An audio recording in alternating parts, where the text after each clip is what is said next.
Hey everyone! In this video, I'm going to show you how to import products in Wix so you can quickly populate your online store, transition your inventory from another platform, and get your professional e-commerce site ready for business in 2026. Let's get into it. First, access the Wix Store Products Dashboard. The first step is moving into your site's Inventory Management Hub. In 2026, Wix has optimized the Store Products area to handle larger data sets, making it much easier for freelancers and creators to manage complex catalogs for their clients or personal brands. Log into your Wix dashboard. On the left-hand sidebar, scroll down to the Store Products section and click on Products. This will open your main inventory list.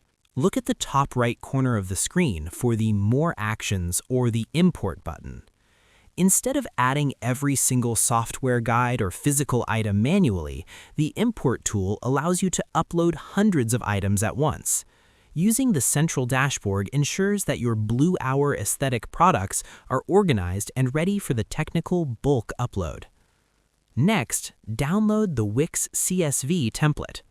To ensure your product data maps correctly to the Wix database, you need to use their specific spreadsheet format.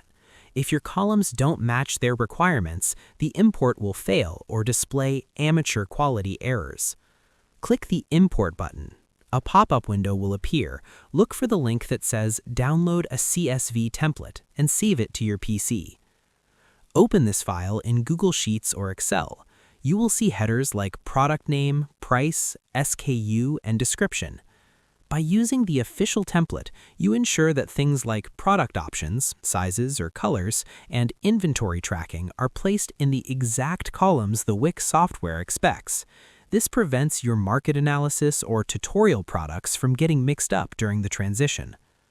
Now that your spreadsheet is ready, it's time to push that data into the Wix engine. Go back to the Wix import window and click Upload File. Select your saved CSV from your computer. Click Continue. Wix will then ask you to map the columns. If you used their template, these should already match up perfectly. Once the import finishes, click View Products. Scroll through your list to make sure the images are showing and the descriptions are formatted correctly. And that's pretty much it. To import products in 2026, navigate to Store Products in your Wix dashboard and click Import. Download the CSV template, fill it with your product details and image links, and save it as a CSV file. Upload the file back to Wix, map your columns to ensure accuracy, and finally review your inventory and hit Publish to take your professional store live. I hope this helped you out, and I see you in the next one.